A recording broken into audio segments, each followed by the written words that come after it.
Bien. Bueno, como decíamos antes de ir al corte, hoy tenemos un invitado para hablar de política que ya es diputado electo. Falta seguramente que la justicia termine de proclamarlo, pero digo, es Gustavo Santos. Lo tuvimos hace algunas semanas en el programa, pero todavía no habían pasado las elecciones. Ahora ya están los resultados a la vista. Está elegido como diputado. Muchas gracias por estar con nosotros, Gustavo, nuevamente. Gracias, Gustavo. No, al contrario, gracias Alfredo, gracias Ricardo, me encanta verlo bien, verte bien, Ricardo. Es una alegría muy grande. Siempre preguntaba por vos cuando estaba Alfredo al frente del programa. Gracias por... Bueno, vamos a ir la primera pregunta es obviamente una pregunta general. Tenemos el resultado de las elecciones. ¿Cuál es la evaluación? ¿Cuál es tu mirada? ¿Qué percepción tenés sobre lo que ocurrió el domingo en Córdoba y a nivel nacional? Sí, porque fundamentalmente me parece, Alfredo, que fue una ola nacional. Que por supuesto en algunas provincias en particular que tienen marcada actitud antikirchnerista, como el caso de Córdoba, se potenciaron notablemente. En realidad Córdoba, Mendoza y las provincias del centro, las productivas, las que son lo opuesto al modelo kirchnerista, son las que tuvieron las principales performances. Me parece que antes que nada debemos analizarlo como eso, como una decisión de una mayoría importante de argentinos de cambiar el rumbo. De que hay una sociedad que entendió que íbamos derecho al abismo, al fracaso, y le dio a Juntos por el Cambio, que era la única opción nacional que había para enfrentar este paso, nos dio la confianza, nos dio su voto y nos mandó como mensaje al gobierno de que tiene que cambiar, de que este rumbo es equivocado, de que no quiere más esto, y a la oposición nos dio también un mensaje de responsabilidad porque puso también en nuestras manos esta etapa de transición que va a ser tan complicada en la Argentina, pero que nos tiene que llevar a un 2023 que recupere la esperanza en el país. A mí me llama la atención porque acá hay un dato significativo en todo esto. Para el 2023 hay una reunión dentro de diputados, un grupo dentro de diputados, que intelectualmente, cualitativamente y cuantitativamente tienen una responsabilidad mayor que la que ha tenido el grupo de diputados anteriores que accedieron precisamente a la banca. Digo esto ¿por qué? Porque hay muchos pesos pesados que asumen una responsabilidad de enderezar el país en función del aspecto constitucional e institucional que tiene el país. Sí, bueno, yo creo que la primera buena noticia es que esta nueva composición del Congreso da garantías institucionales. En el sentido de que muchas normas que estaban en la agenda, como la reforma judicial o el procurador general, o aquellas cosas que ponían en riesgo lo que son lo que yo llamo los cimientos de la República, van a salir de la agenda. Van a salir de la agenda definitivamente.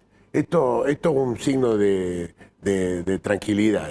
Les doy un ejemplo. Después de las PASO, yo ya recibí llamadas de 3 empresas aéreas que me planteaban que podían volver a volar al país. Es decir, fíjate vos cómo estas cosas tienen influencia en la respuesta finalmente de las inversiones o de la gente que empieza a recuperar confianza. Recordemos que Gustavo Santos era el ministro de Turismo, muy involucrado en lo que fue el desarrollo del Hub Córdoba y la conectividad, digamos, de la zona central de Argentina, ¿no? Sí, exactamente. Pero bueno, volviendo a esto, te decía, yo estoy convencido de que esto es lo primero, que la primera buena noticia. Y lo segundo es que, lo que sí espero, porque la verdad que, convengamos, esta convocatoria al acto del miércoles que ha hecho el gobierno nacional es una cosa inexplicable, ¿no? Se va a festejar una derrota.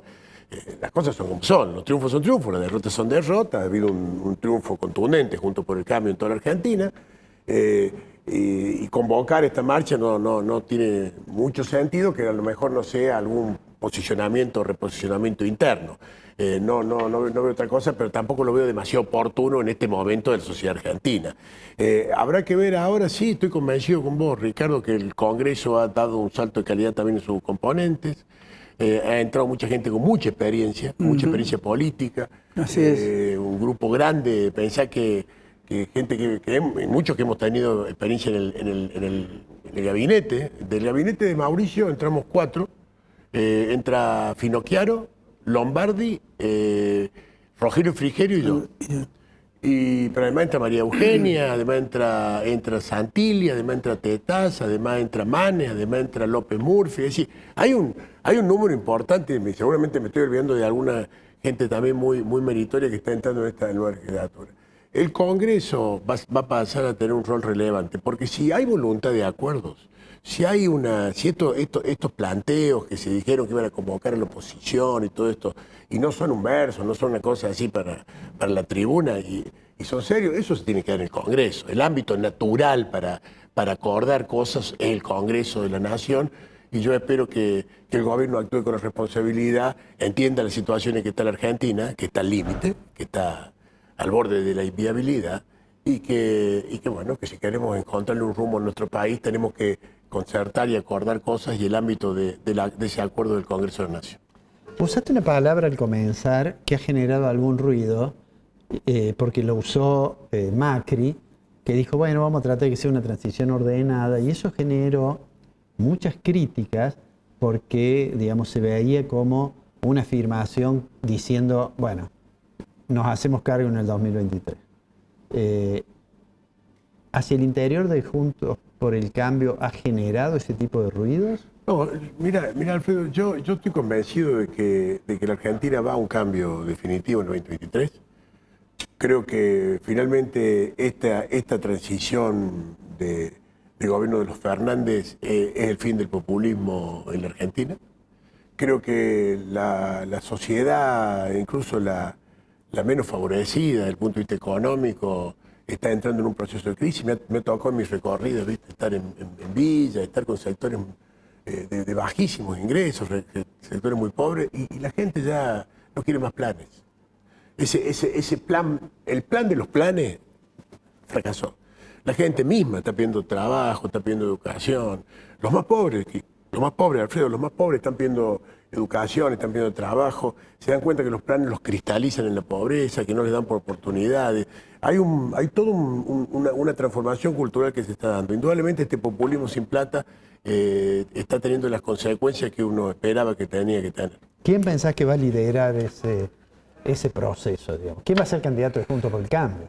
Bueno, eso es una cosa que hoy es demasiado apresurado decírtelo, porque además hay varios líderes que están hoy en condiciones de tomar esa posta. Hay varios que pueden, inclusive hay todo un resurgimiento también del radicalismo como fuerza y como opción, digamos, electoral.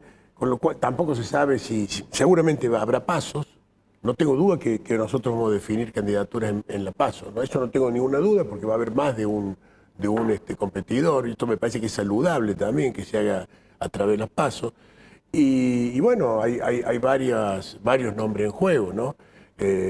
Yo creo que hoy Horacio Rodríguez Larreta es uno de ellos, dentro del espacio del PRO, Patricia Bullrich, seguramente el radicalismo también ha manifestado la voluntad, el gobernador Morales, el propio Manes, que recién empieza su carrera, pero ya está planeando ser presidente. ¿Mauricio Macri? Y Mauricio Macri es el hombre con mayor, a ver, ¿cómo te lo digo? Primero es el hombre que fundó este movimiento, esta coalición, esa es su gran virtud. Una coalición que, a pesar de la derrota, porque las coaliciones normalmente se forman para gobernar y se destruyen el día después de la derrota del gobierno, como pasó con la Alianza, por ejemplo, se mantuvo vigente, y esto es muy importante. Hoy me consta que Mauricio está más pensando en la unidad y en la consistencia de la coalición en términos de futuro. Eso no lo descarta, por supuesto, como candidato. No tengo ninguna duda que, además de ser un líder, un hombre que tiene muy claro el rumbo que tiene que ir el país, es sin lugar a duda la figura con mayor inserción internacional que tiene República Argentina. Yo creo que en ese aspecto el problema más duro, más importante, lo tiene el PRO. Lo tiene el PRO porque hay demasiados candidatos y hay un olvido, yo no diría si circunstancial o relevante, que es el resurgimiento del radicalismo. Hay un radicalismo que ha surgido o digamos, se ha impulsado como adquiriendo la fuerza que anteriormente tenía como relevancia. Y eso no hay que olvidarlo. Sí, es lo que te manifestaba recién. Y yo, de todas maneras, honestamente, creo que este hecho de tener varios candidatos, finalmente es una fortaleza, no una debilidad. Lo importante es que se resuelvan esas tensiones, porque obviamente siempre una coalición, no lo olvidemos, es una reunión de diferentes, con un elemento común, con un común denominador, que es lo que hay que es la macetita que hay que sembrar todos los días, porque es lo que te mantiene unido, que son los valores principales de la coalición, los valores republicanos, los valores de libertad, los valores de la división de poderes. No, pero digo esto en función de, digamos, del resurgimiento del radicalismo en Córdoba. Sí, no hay duda. El resurgimiento del radicalismo en Córdoba es importante. En Córdoba y en la Porque ¿quién es el dueño de los votos del juez?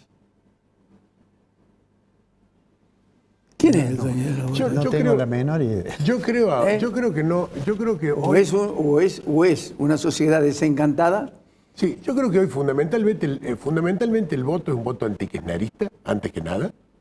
Un voto que en Córdoba, 9 de cada 10 cordobeses han manifestado que son antikirchneristas. Esto es un dato fuerte. Que nos eligió sin lugar a duda como instrumento Juntos por el Cambio, porque tuvimos dos virtudes, como te digo, mantener la coalición unida y después mantenernos unidos nosotros. Por ejemplo, en el caso de Córdoba, después las PASO, de una actitud inteligente, racional. Acuérdate que el día lunes, ahora de las PASO, Mario, Juez, Rodrigo y yo nos juntamos en un café y dijimos vamos juntos para adelante. Estos son señales que la sociedad las valora y finalmente nos dio esa respuesta, pero además nos vio como una opción nacional también, que eso era el que le podía poner el límite, el que podía decir hasta acá llegaron esta gente, este basta. Yo digo que Córdoba es la capital del basta. Pero este resurgimiento del radicalismo es un dato objetivo, pero yo entiendo que lo importante va a ser que estas distintas opciones que se van a barajar y aspiraciones se van a tener que resolver en la medida que haya pasos, simplemente, las pasos son y en el caso de Córdoba, que no hay paso, ojalá lo hubiera, ojalá el gobierno en este tránsito que queda hasta el 2023, Córdoba pudiera establecer como un mecanismo las primarias abiertas, sería saludable para el sistema. Bueno, pero si así no fuera, habrá que buscar algún elemento que permita alguna compulsa para ver quiénes van a ser los candidatos, ¿no? Me gustaría una opinión tuya con respecto al acto de mañana. ¿Es el rompimiento de Alberto Fernández con Cristina? ¿Es el rompimiento de la estructura del kirchnerismo con el albertismo? ¿O es el surgimiento del albertismo y la sepultura del kirchnerismo? Mira, todavía nadie sabe lo que es. Porque en realidad yo creo que ni Fernández sabe lo que es. Esa convocatoria de mañana, te lo digo con toda honestidad, ¿no? Nadie sabe lo que es esa convocatoria de mañana, es un cachivache. Si se hizo es un cachivache. Yo me acuerdo que ha habido convocatorias que se hicieron para que Fernández se luciera y después no fue Fernández. Y lo agarró la madre Plaza de Mayo. Y, ¿te acuerdas de aquel acto? Sí. Ya no me acuerdo con qué motivo era. Mira, con eso te digo todo. Mañana te lo digo. 17 de octubre. El 17 de octubre. Mañana te lo digo, después te lo digo. Todo esto nació mal. A ver, que una vicepresidenta haya puesto un presidente es un pecado de origen. Uh-huh. Esto fue mal parido, esto no funciona. Yo que he estado en los gabinetes, te puedo decir, en cada ministerio, no es que lo lotean, que bueno, a este grupo le damos este ministerio, entonces por lo menos tienen coherencia interna los ministerios. No. El ministro una cosa, el secretario otra cosa, el subsecretario otra cosa. Es un despelote un ministerio, es imposible gobernar Con lo cual, no solamente no hay rumbo, no solamente estamos encaminándonos el abismo, sino que además la incapacidad de gestión en las distintas áreas es manifiesta. Mientras tanto, 100 argentinos se nos van por día. 100 argentinos se nos van por día. La mayoría jóvenes, la mayoría capaces, y es la emigración más grande de la historia de la República Argentina.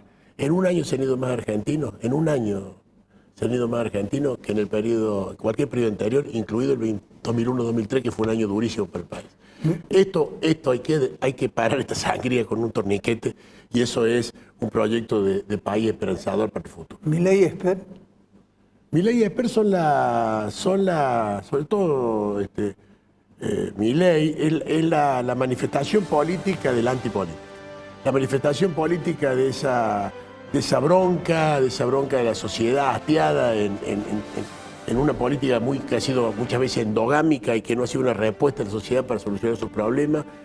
Hay todo un porcentaje de la población que es mucho más alto de lo que uno esperaba, porque así lo demuestra, por lo menos en Capital Federal, no ha tenido manifestaciones en otros lugares del país, y seguramente algunos candidatos de otras provincias han captado por su perfil ese voto antipolítico.